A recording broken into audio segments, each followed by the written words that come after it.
Welcome back to the Living Proof Recovery podcast. We're your hosts, Evan and Brian. On this week's episode, we're going to talk about a couple different things, and Brian's going to go ahead and kick us off with something straight out of the literature here. So we'll just dive right into this thing. All right, so I was kind of looking through the book today and came across page 82. And I thought that it's important to talk about because what this paragraph says is us before we get sober, but it doesn't go away just because we stop drinking or stop doing drugs, right? So it's not very long. I'm just going to read a few sentences and then we'll kind of discuss it and then we'll see where this goes. All right, so my apologies, first of all, to the audience that has to listen to me read. Right, so, all right, here we go. Page 82. The alcoholic is like a tornado roaring his way through the lives of others. Hearts are broken. Sweet relationships are dead. Affections have been uprooted. Selfish and inconsiderate habits have kept the home in turmoil. We feel a man is unthinking when he says that sobriety is enough. He is like the farmer who came up out of a cyclone cellar to find his home ruined. To his wife, he remarked, "Don't see anything the matter here, Ma. Ain't it grand? The wind stopped blowing." So, right, so when we're out running, right, we're like a tornado. We cause all this chaos, havoc, destruction, despair, all these different things, right, in our own lives and in the lives of others, right? Anyone we come in contact with, we pretty much affect. Our families, our people, co-workers, the general public, the community around us, right? So, but I used to read this and I used to think about it only from the perspective of when I was drinking, right? But so when a tornado rolls through your neighborhood, it causes all kinds of destruction, right? And there's a huge mess to clean up afterwards, right? And that's kind of where we're picking up here, right? Is that, say, we put the bottle down, maybe we go to treatment, and now we have all this mess that's left to be cleaned up, right? And a lot of that gets put on our family, you know, our wives, husbands, children. But then we also, I think that like this is when like a lot of character defects really start to shine, you know, because it says selfish and inconsiderate habits have kept the home in turmoil.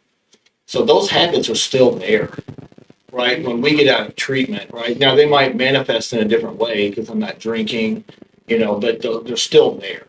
Well, like from my experience, like as the tornado that you're talking about during active addiction, you know, inside my head was just constant chaos, and my immediate family, you know, my wife, my kids, like you said, employers, relationships with friends, all of that was always chaos, right?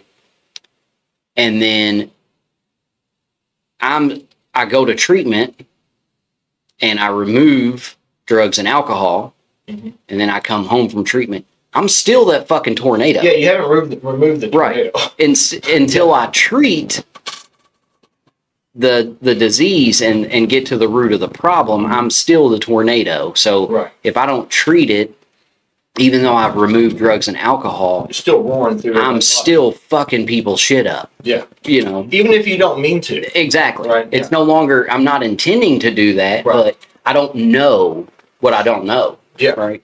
Yeah. So I wrote down a list of some of these character defects that we carry over, right? Even after we're not drinking anymore, and that still cause the mess, right? And it doesn't clean up the mess, right? So I've got a few of them written down here, right? So the first one I wrote down is codependency, right? So codependent, right? So I get out of treatment. There's a lot of different ways to be codependent. Yeah, you know, absolutely. I need you to behave a certain way so I can be okay, right? There's, say I get a sponsor I depend on that sponsor to tell me how to live my life, what to get on my pizza before I order it, how to comb my hair. Yeah. To be my daddy. Right. I need you to be my daddy. I need you to. So now I'm depending on that. The most common one is with a significant other. Yeah.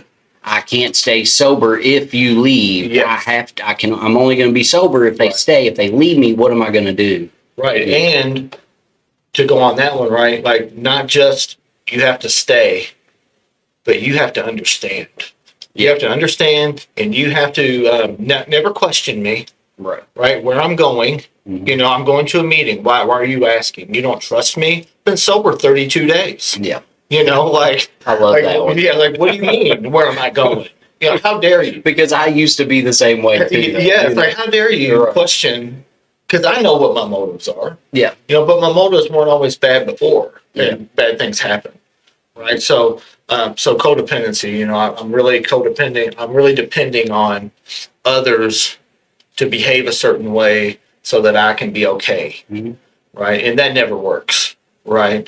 Like, because I'm never going to be okay. If I'm constantly needing other people to change, I'm fucked. Yep. Right? Because they don't have to change for me to be okay. Right. So, self-pity, that's another one, right? It's another character defect that comes out because I look at the wreckage that I caused. I get home from treatment and I see, bills are piled up. Mhm.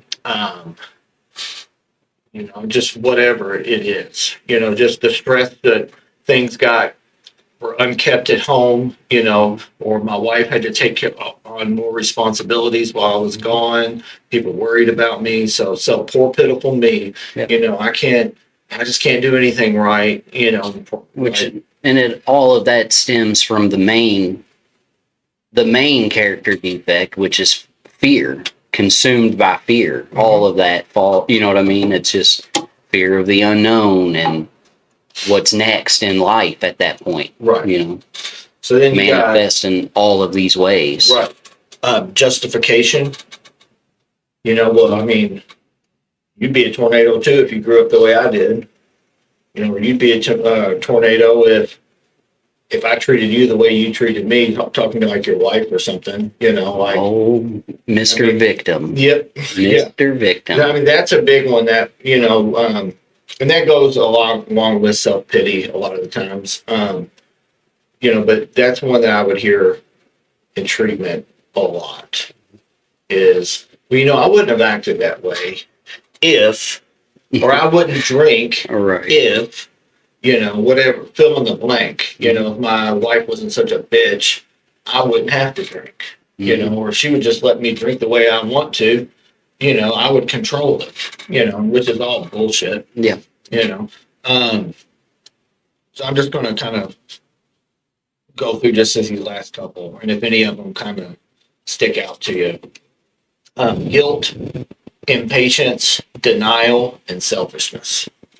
Of course, we could go on. I mean, there's hundreds, but those are just a couple big ones that came up in my head. Guilt and selfishness.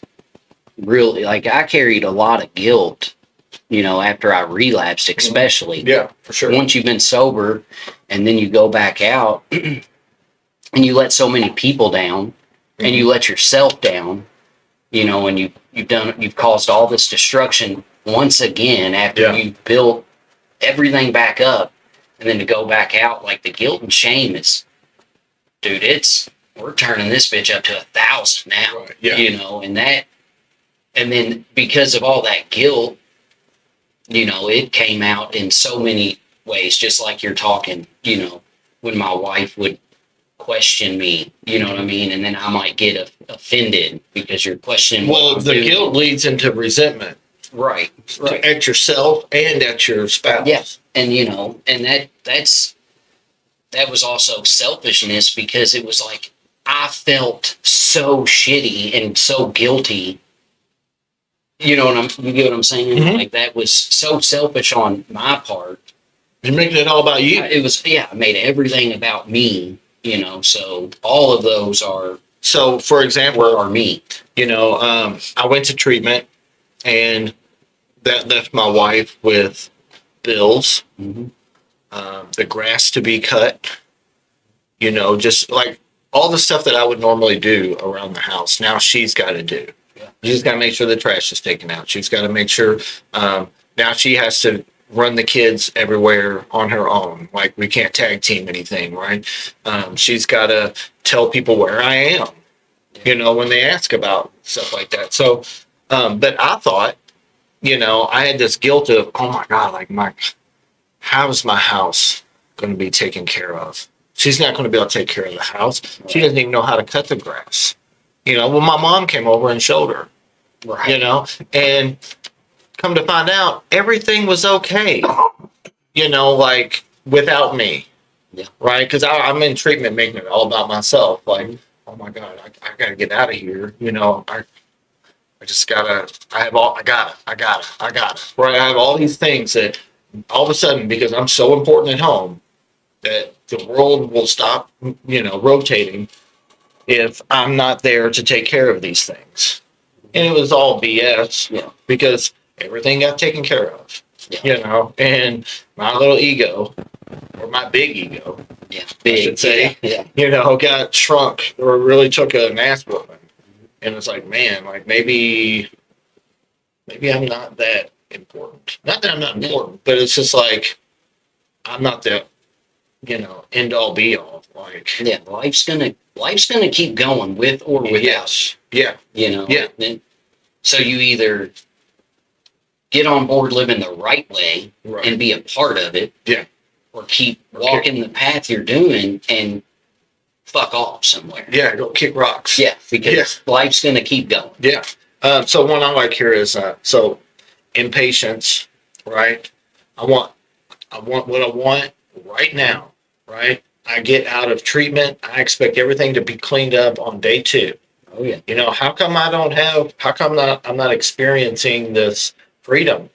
I mean, I went to a meeting yesterday. Why am I not, why am I not happy, joyous, and free? Mhm. Why am I not experiencing the promises? Yeah. So we might get into that here in a minute, right? Yeah. In denial, right? So it talks about this guy who's looking out from his cellar, like, oh, everything seems to be fine.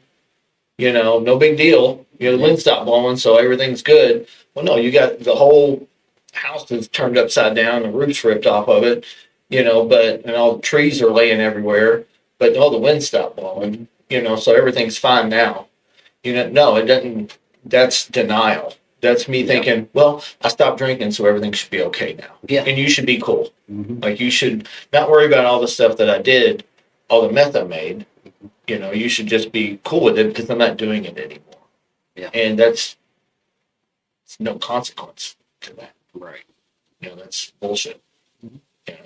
I do want to say, though, the very next line is really important. It says, yes, there is a long period of reconstruction ahead, right? So in order to reconstruct things, I have to take action. Yep. Right? So this is a program of action, and this, it's fitting, is in the chapter Into Action, Imagine that. right? Right? Not into hoping, Yep. into thinking, or into meetings, into action. Like, you have to get up and do something, right? You've got to do something to clean up all this mess, right? So we got to clean up what's in here. And it's crazy that we have this step-by-step guide that tells us how Like, to if there were only clean a it book up. written, if they only wrote a book Right. about their experience and in a precise way Mhm. of steps to take, Yeah. it's like, that would be so much easier, Absolutely. right? If there was some kind of guide that they wrote. Yeah. I heard a guy in a meeting. It was, I don't know, maybe like a month ago, and he shares, and he said, I'm sober today for like 6 months, and he said, I've been in the program now for 6 months, and I think I'm getting ready to start working the steps. And I thought, what the fuck are you saying? Like, you haven't been in the program at all. Right. Right? Like, you're not in the program. Yeah. What program are you referring to? Yeah. You're in the I go to meetings program. Yeah. That's not the program. You've been going to meetings for 6 months, right? And I just thought, man, like this poor guy, like he's clueless. Like no one's telling him what he needs to do. And there are cases like where people remove the drugs and alcohol. They go to treatment for 30 days, they get feeling good, and all they hear is go to meetings, Yeah. and then they go to meetings, and things typically do get a little better. Yeah, for sure. When you stop drinking and Yeah, drugging, things sure. are gonna get better. At least on the outside. But they're missing how much better things really do get when they don't Yeah. get involved and actually know what being a part of the program is all about. Yeah, what did it say? We feel a man is unthinking when he says that sobriety is enough. Yeah. Right. It's So not for it me. tells me right there that just not drinking is not enough. Right. That's just the tip of the iceberg. Like that's just the beginning. Like that's day one. Yeah. That's day one. That's day one shit. Yeah. It's like once you get through the detox shit, yeah. That hints at why drugs and alcohol are only mentioned in the first in half of the first step. Yeah. That's it. Yeah. Good luck finding a lot about that in here. Like Right. it's not. So we've talked about treatment some, and we get a lot of times. Most people these days go to treatment before they go to AA. Not everyone. Like there's definitely people that just go straight to AA. Oh yeah. But a lot of the people that we interact with go to Yeah. treatment first, right? So I want to kind of talk a little bit about what are some of the excuses, right? Like say, so I've been in the tornado and I've caused all these issues now, and my loved one comes to me and says, I think you need some help, right? I think you need to consider going to rehab. And then we hear the excuses, or as they frame them, the reasons, right? So we know they're excuses, but a lot of times people think in their mind they justify these reasons, right, of why I can't go to treatment, right? So let's go over some of the most popular ones, right? The bangers, right? The hits, So number one is I got to make money. Yep. Right. That was one for me. Right. Got to make money. My family can't survive without me. So why is this one bullshit? Why is this just an excuse? For me personally, it was always, I gotta be here to make money, to make sure the bills are paid and all. We can tie that one in with I can't lose my job. We can tie those together. Number one is when it comes to the job, I guess I won't say every employer, but most employers cannot fire you for going to rehab. Right. That falls under FMLA. Right. So most employers cannot fire you for going to rehab, and a lot of people just use that as an excuse to not go. Right. Well, I'll lose my job, and typically that's not the case. For me personally, this last time when I went to treatment, fortunately for me at that time, I made pretty good money, and I had some checks coming while I was in treatment. Right. That helped. But also, my family helped out so much Right. for my wife and kids. Like, they're not going to let, people aren't going to let children really go without. Yeah. You know what I mean? So it was all just bullshit. I knew I needed to go to treatment, but leading up to the point to where I finally was like, okay, wake the fuck up and do something. Those were the things that I was using in my head to not go. So, It was, go ahead. I'm sorry. how's my wife going to pay the bills? Like, I knew she was going to manage without me. Right. What are we going to do with my kids? It's going to be worked out between my wife and family and whoever, people would pitch in and help out, you know. Yeah. So let's be real, right? We can be real on here, right? We can talk real, right? So if you're drinking and drugging enough to where you need to go to rehab, you're planning keeping that job anyways. No, if you don't go, right? Right, You burned it all. Yeah, you're getting fired soon. You're getting fired soon, anyways, bro. So you might as well go. Right. You know, just stop it. Like, let's just stop. You know, or in a lot of cases, you aren't paying bills anyways. Yeah. Everything's out. Well, you know, my mortgage is going to be 4 months behind if I go to rehab. Well, rehab's a month. Well, yeah, I haven't paid it in 3 months. Well, okay. Well, so now it's you're responsible, right? Yeah. Now I want to be Mr. Responsible and I want to take care of everything like an adult. Yeah. You know, it's like, come on, man. Yeah. Like if you stay home, you're going to keep doing. If you're an alcoholic or if you're a drug addict, you're going to keep doing what you've been doing, and you're just going to dig the hole even deeper, right? So might as well rip that Band-Aid off now because it's only going to get worse. Yeah, We're because being it's real. always like my family needs me, Yeah, but you ain't been there. yeah, you might have been living there, Yeah, but you ain't been there. yeah. And I wasn't there.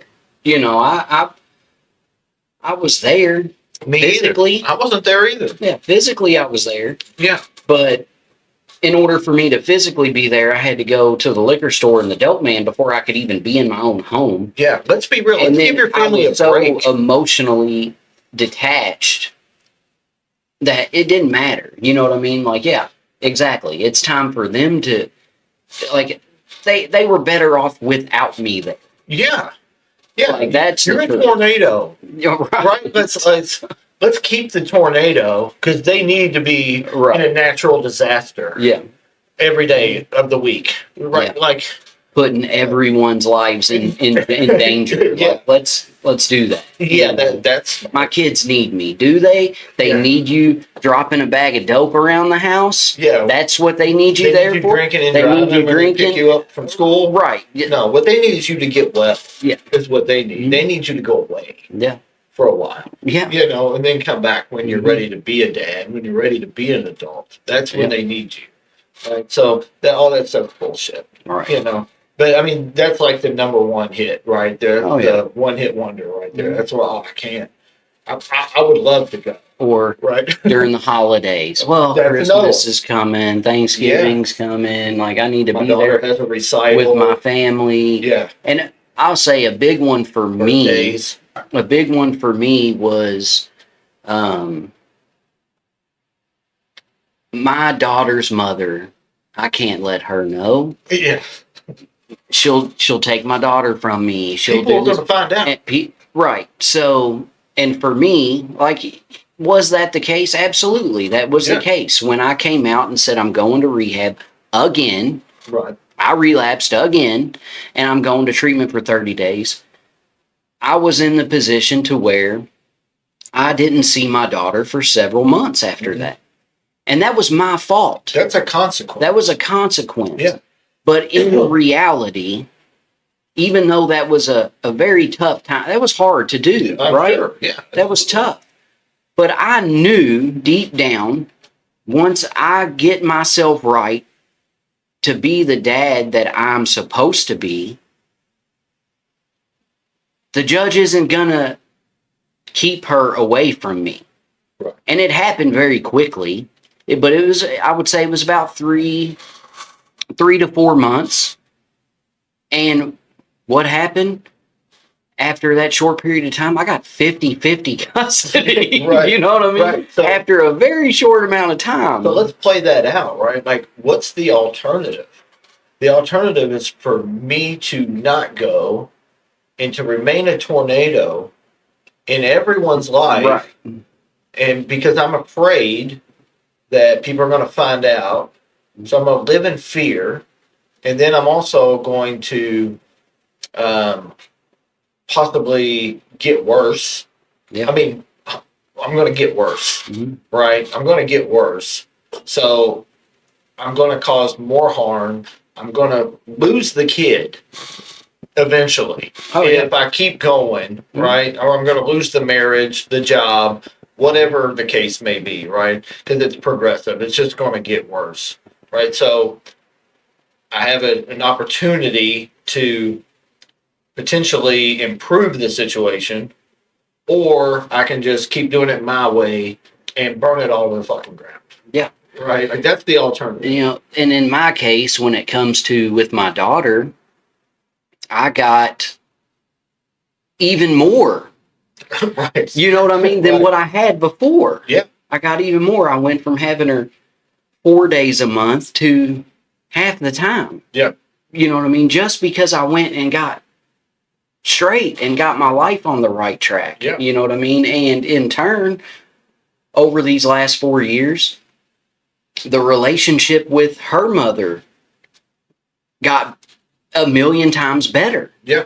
Right? Mhm. You know what I mean? And, you know, I've even had that conversation with her to where she said, you know, I'm proud of you Right. that you have gotten on this path, and Willow loves you so much and she deserves this version. You know what I mean? And that's awesome. Yeah. Because she does. And so do both of my younger boys. They deserve this version of me. Right. So, you know, and I had all those fears before I went to treatment. Yeah. And it was all bullshit. Yeah. It was all I mean, bullshit the fear excuses. is going to be there either way, whether you go or not. Yeah. The fear is there. Because the fear at home at that time was I'm going to get exposed at any moment, walking on eggshells, you know, Yeah. the fear of, am I going to lose something in this house and one of my kids are going to pick it up and now I'm going to prison. There's a term it uses in this book. It says impending doom. Yeah. Right? Like, I'm constantly waiting for the next shoe to drop. Like, something bad's going to happen. I know it's coming, but I don't know when it's coming. And in that state, I am not okay. Right? Yep. So what does that lead to? It leads to more drinking. It leads to more drug use because I can't stand the feeling of not being okay. Mhm. Right? And I can't stand the feeling of that fear. So if I don't address it, I'm for sure going to get worse. Yeah. You know, so what are some of the other ones, right? Some of the other hits, right? We got I don't have time, or I can't afford it. That's one, right? And that one's BS too, Mhm. right? Like, so you might not be able to afford to go to Passages Malibu. Yeah. You know, you might not be able to But- afford to go to the Robert Alexander Center. Luckily, there's this thing called insurance. Yeah. And nowadays, Yeah. you either get it through your employer, and most of the time, you don't pay a dime. Yeah. And if they do send you a bill, they don't expect you to pay it. Yeah. But how many And they don't pay those bills? And they don't turn it into collections because they know. Yeah. So they're getting paid while you're there. Yeah. So, and then guess what? If you don't have insurance through your employer, we got Go to the this state we got facility. this government insurance. Yeah. And guess what? There's a million treatment centers Yeah. that take government insurance, and then you definitely never get billed for it. Yeah, or you can go to a homeless shelter or a place like the Healing Place. Yeah. There are places you can go. It's just not where you want to go. There's so Yeah. many options. Yeah, so that excuse of, I can't afford it, but can you afford to keep living the way that you're living? No, because you're either going to end up in jail or dead. Like what's wrong? It's about to fall off. Those are the options, right? Jail, death, or institutions. So let's pick one. All right. I think let's choose institution, Yeah. which is a rehab, right? Mhm. So I would much rather go to a rehab than go to jail or Absolutely. die. Can you afford to die? Right. Can you afford jail? Because all those problems are coming if you go to jail. Your bills and you're probably going to go to jail for longer than 30 days. Yeah. Most likely. If you get caught doing the stuff that we were out doing, Yeah. you're going to jail for longer than Because 30 days. I personally, I have experienced all three of those options. Right. I've Yeah. been brought back from overdose. Right. Doctors bringing me back to life when I was completely blue by the time I got there and not breathing, and I've been brought back. I have been locked up multiple occasions, and I've been to rehabs And I can tell you, rehab is the best option of the three. Yeah, even if it's a shitty rehab, it's Right. better than all. Of them, Yeah, right. yeah. Well, something that I used to love to hear in rehab, um, whether I was a patient or an employee, was this place is worse than jail. This place is Oh, worse yeah. than prison. Like, dude, have you ever been to jail? Right. Have you ever been to? They don't have cookies on deck. Yeah. They don't have fountain drinks in Yeah. the community They don't area. have a semi-comfortable bed. Right. They don't You know, have you, personal bathrooms yeah, and dude, it's crazy. Like, like you can't just leave jail. right. If you want to leave treatment, you can. Yeah. So which is a good segue to. Okay, so you finally come to the rational choice of I need to go to treatment, and maybe someone in your life tells you all your excuses are bullshit. We got this here. Go, and you go. So, but we see people leave treatment a lot of times. They leave early, right? The AMA. If you're listening to this and you don't know what that is, it means against medical advice, right? When you leave treatment, because anytime you try to leave, they're going to try to talk you into staying. Well, yeah. Right, because It's you a don't need to business, leave. and Well, yeah, it's a business, and plus you don't need to leave. No. Right. because nothing else is waiting out there for you. Right. So it's like, okay, the first thing I'm going to do in sobriety is break a commitment. That's not a good start. Right. Right. So, what are some of the common reasons people leave treatment or the excuses? Right. I've heard a ton. Yeah. So I I don't mean, like how they're treating me. yeah, I yeah, don't like how they're talking to me. They don't like- respect me. right, I'm yeah, grown. yeah. I'm a grown man. Yeah. I'm good. I don't need to be here. Yeah. I feel great. I feel great. I feel great. Yeah. I'm And drinking not 7 withdrawing days, no I more. got Yeah, figured out. yeah. I've been in the program for 7 days. Mhm. Or Or I don't get along with this person. yeah. Well, Well, I think when we get in treatment, a lot of the people looking for a reason of to course. leave. I was never that guy, right? Just because I wasn't forced there, and I was desperate. Like I desperately wanted to get well. Now I looked at it like this is my consequence. Yeah. I'm here because of my actions, and I have to deal with this. Right now, that doesn't mean like I totally understand. People get uncomfortable. Fear comes in, and they start feeling all these emotions. They say, the best thing about getting sober is you get your feelings back. The worst thing is that you get your feelings back. Yeah. Don't know how to deal with them because I don't have any drugs, right? So that's usually the main reason is I got all this spiritual malady all over me, and my brain's going crazy, and I want to drink, or I want to pop some pills. I want some relief. I want to feel that relief, right? So, and the only way that at that point that an individual knows how to get that relief is through drugs and alcohol. So they want to leave, or I'm afraid I'm going to lose my. It's all the same excuses, right? I'm afraid they're not going to hold my job for me. Right. I actually had a conversation with a guy in treatment. I was working there, and we're sitting outside, and he's going through this long spiel about how much he hates his fucking job. I hate my fucking job, man. I fucking hate that job. I fucking hate. But I gotta get back to it. Dude, and he's sitting there telling me about how much he hates this job, and it's just the worst job in the world and everything. And the case manager walks out there, says, "Hey, I need to talk to him for a minute." It's like, is he in a bad mood? And I was like, kind of, but he's just telling me about how much he hates the job. She was like, well, they just called, he lost his job. And it's like, okay. And we had been sitting out there talking about how much he hates this job. And I'm sitting there talking to him about how God's going to work in his life and do things for him that he cannot do for himself. And so Now he's pissed. Yeah, so they come out there like, you lost the job. Goes into a fucking tailspin. Oh, yeah. All about, I can't believe God would do this to me and take that job from me. I was like, you hold on, bro. Like, you hate that job. Like, That is were you going to quit that job? He was like, well, no. I'm like, this is God doing something for you, getting you out of there. and that's the tornado working internally, Yes. because we get so comfortable in the chaos and misery. That's such a good point. He hated that job so much, but that's where he was comfortable Yeah, because it brought him misery. yeah, And that's what I was always comfortable in. yeah. That's all I knew was chaos and destruction, and that's where I was comfortable. Right.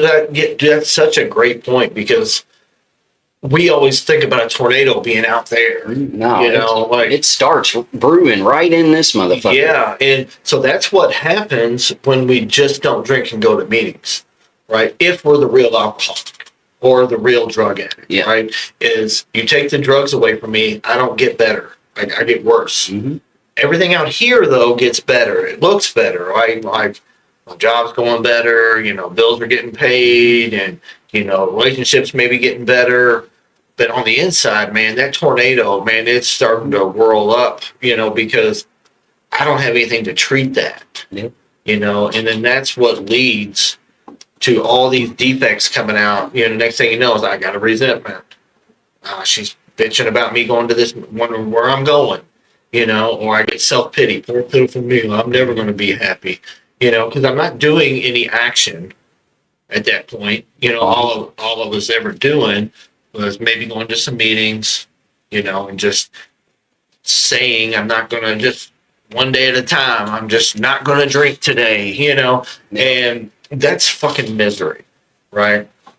And, wondering how come these promises haven't came true for me? Because I hear them in every meeting. Like, well, when do I get that? When do I get that?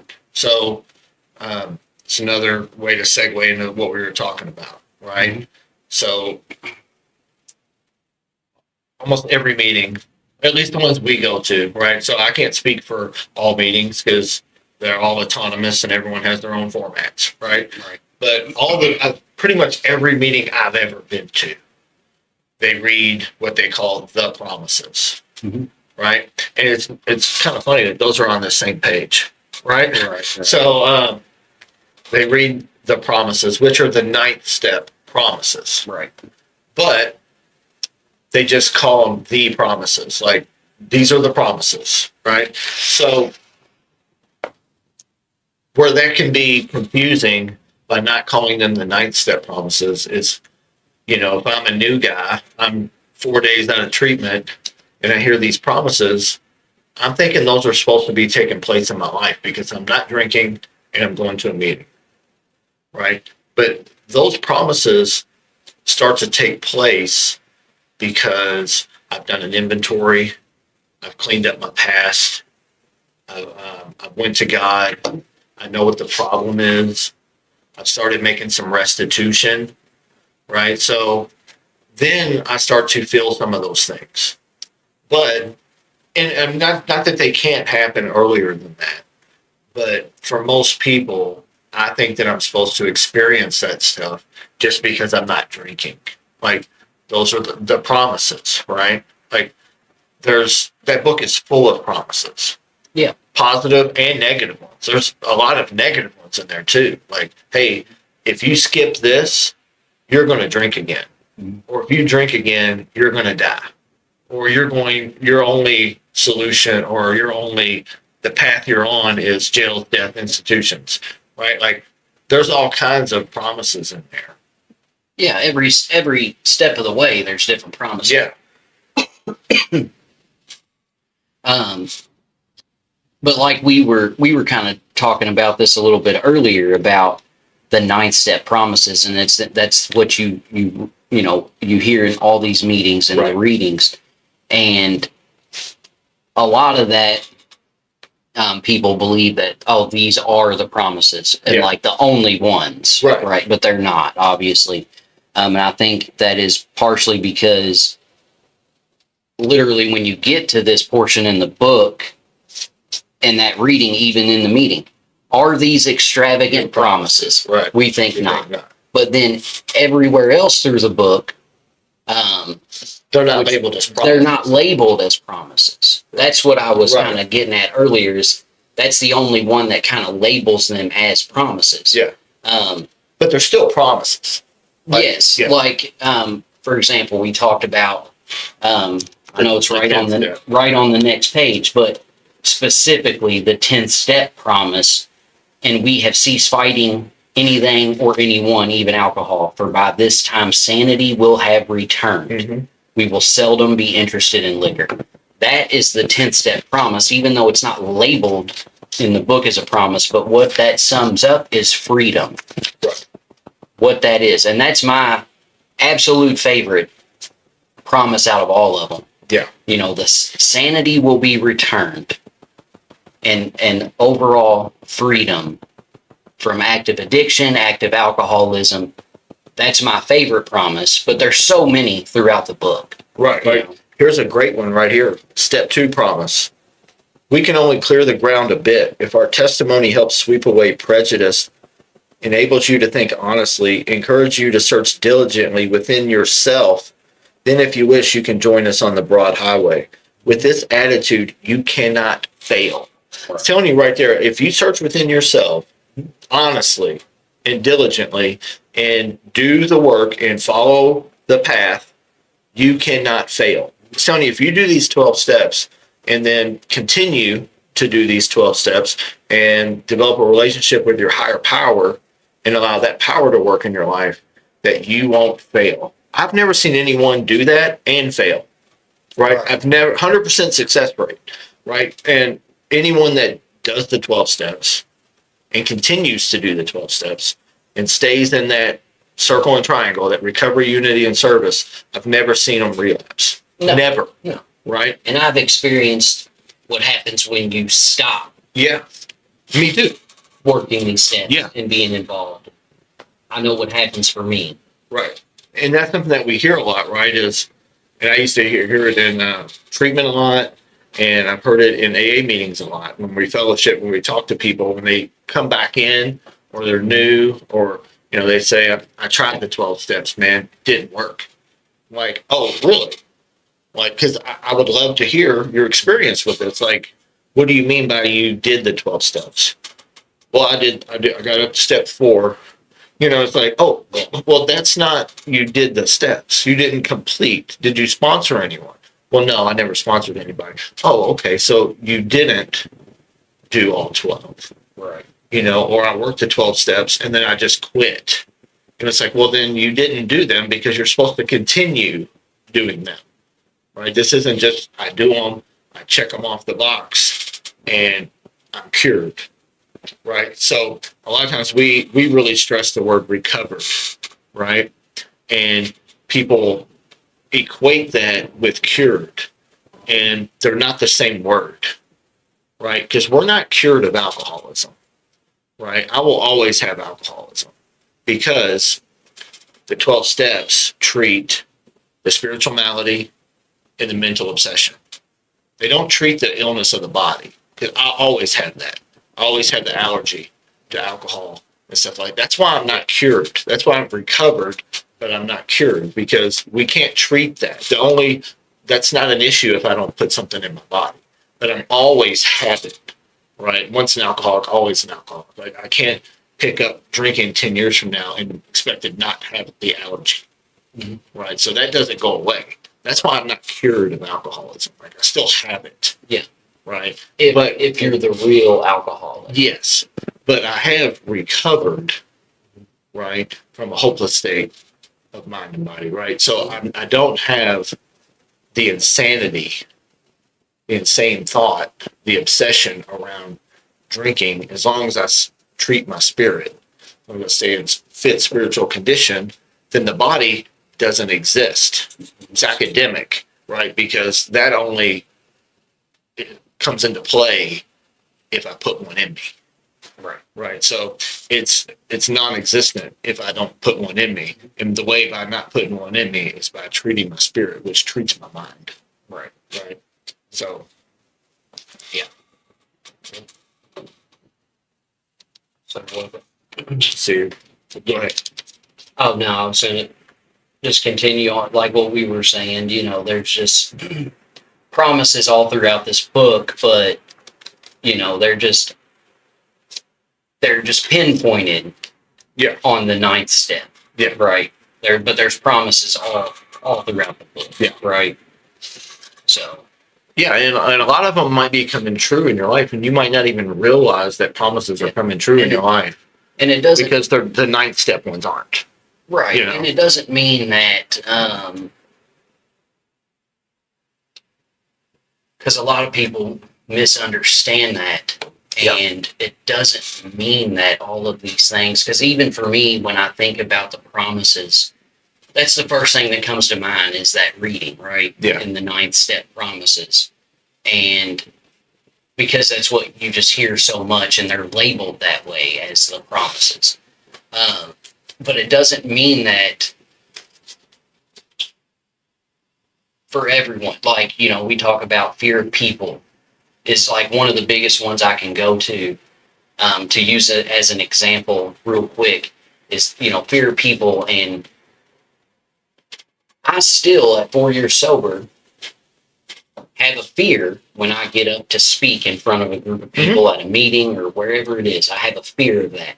It doesn't mean they're not saying that these things will never crop up. Right. But now we have a way to deal with them and to face them and head on and walk through that fear. Yeah. And once I get going, that fear is it does leave. Yeah. Right. But the initial, that's natural. Yeah. It's going to be there. And a lot of people it's a natural instinct to have. A lot of people, in the same way with economic insecurities, doesn't mean that everyone's going to make it rich and we're not going to face financial struggles. But what that's saying is now we have tools to deal with these type of things, and we have some power back at this point where we can do something about it. Right. So here's what we do with this, right? We add words to it in our head, in our subconscious, right? We look at it like this. That feeling of uselessness and self-pity will disappear forever. Right. We add that to it. It doesn't say that. Right. Because it will disappear, right? It's like, doesn't mean that it's gone forever, right? Or we will lose interest in selfish things and gain interest in our fellows always. Because I can still be a selfish motherfucker. Yeah, not always, right? It's just, this is all things that we practice, right? Yeah. These are things that, these things are promised to us. But also, if I'm not in a good place spiritually, these things are going to crop up. It also tells me that if I don't keep in fit spiritual condition, that things like this will come back. Yeah. Right? That's another promise. That's, right? This is not a theory. We have to live it. Yeah. It's the continued action that keeps these things at bay. Yeah.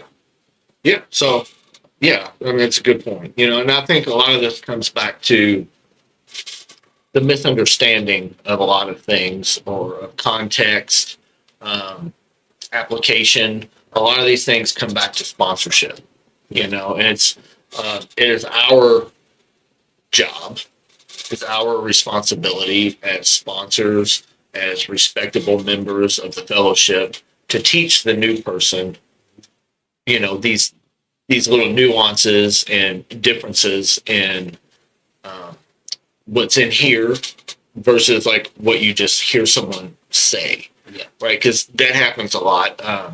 Someone will say something in a meeting and it sounds cool, and then someone else will say it in a meeting and it sounds cool, and before you know it, you've been to 15 meetings and you've heard the same thing at all 15 meetings. So you're like, well, that must be what it is, because I keep hearing that, and that's something that like I have to do a lot with sponsees. Is like, hey, what they said in there is bullshit.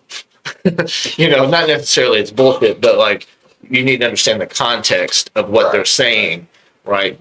And then just break that down and teach them. They're like, oh, that makes sense now. It's like, oh, okay, like, so that's the context of what it is. Yeah. Not that what they're saying is wrong. It's just you got to have it in the right context. Right. But like you said, with good sponsorship, and I've had men in my life who were able to, because I too would hear things early on and take them out of context, and we're human. Yeah, we do. Like in someone who's been sober for some time, especially if you don't know, and they might say something, and in their mind they know what they're saying, what they mean, Yeah. But somebody else might not. And early on, especially, it's easy to do that. Yeah. And because I was one of those, and I was fortunate enough to have a group of men who put it out there for what it really was, and not saying that things I heard in meetings were not true. Right. There's context behind Yes. it that, like you said, that you have to understand. Like here's one. We were talking about this earlier. Because I just want everything to fit my way of thinking. Well, yeah, Right. we try to morph it to where it makes sense in our own brain. Right. So here's one that I've heard a bunch, and it gives me this response every time I hear it. Because I hate it. Right. But there's context to it. In the right context, it makes sense. Right. So this ain't a race. Right. I've heard that dozens of times in meetings. This ain't a race, man. Like, if you understand step one, this is a race because you're going to die Against time. against time, Yeah. against your disease. This is a race because the same person in the same meeting will say, your disease is out in the parking lot doing push-ups. This ain't a race. Like, well, which is it? Yeah. Like it is because it's progressing. So I have to stay ahead of it, meaning I'm in a race with it. Yeah. Right now, the way that gets misconstrued, like the way that the context which that is true is that this is not a race between me and you. I am not trying to get to a certain place before you get there. Right. So for example, like say we both go to treatment the same day. We get out and 3 months out of treatment, you got promoted at work. You're doing fantastic. You're right where you're supposed to be. Now, my path might be different than yours. So I might not have gotten a promotion at work. I might not be doing well at home. I'm not at a race. I'm not trying to keep up with your progress. Right. This is me, right? This is my path. So I'm not at a race with others, but I am in a race against my alcoholism. Yeah. Right. And that's a huge thing to understand because a newcomer, me, if I'm new, if I hear that, I think I just need to just take my time and chill. Yeah. I don't need to work these steps. I don't need to do anything rapidly with a sense of desperation, which the book says to do. Mm-hmm. I don't need to do any of that because I'm being told by this guy who's 20 years sober that this ain't a race. Right. So I can take my time on working the steps. Yeah. No, that's dangerous. It is dangerous, and somebody that I know that has just celebrated 2 years of sobriety and are still haven't finished their steps 2 years in, and I heard them say that.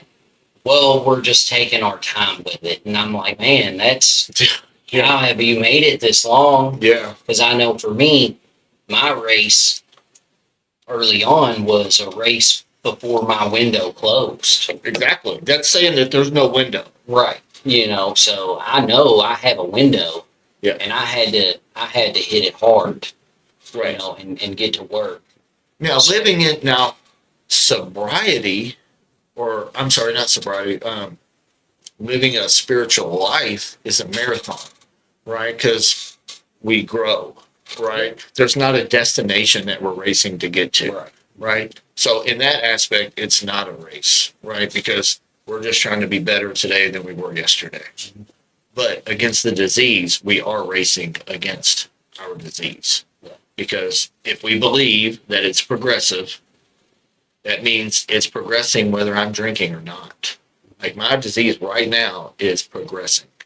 It's getting stronger.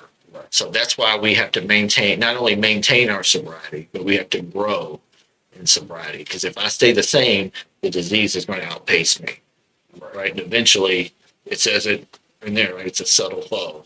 It's cunning, baffling, and powerful. Like it will take over. And then next thing you know, I'll start thinking weird. And before you know it, I'm drunk.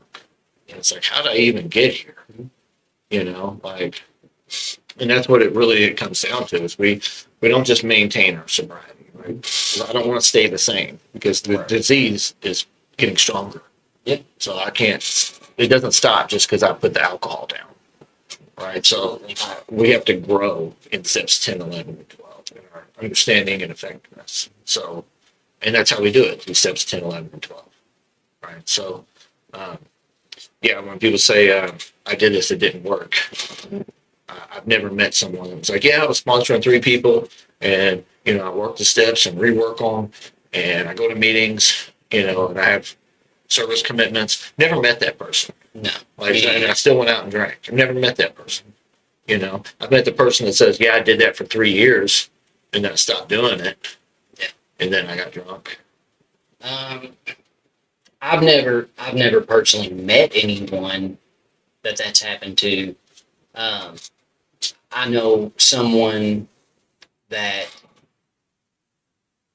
lost someone in their life that said it happened Mhm. and they were involved nonstop and it happened. I've never met someone. Right. That's the only case I've ever heard that Yeah. with, though. Yeah.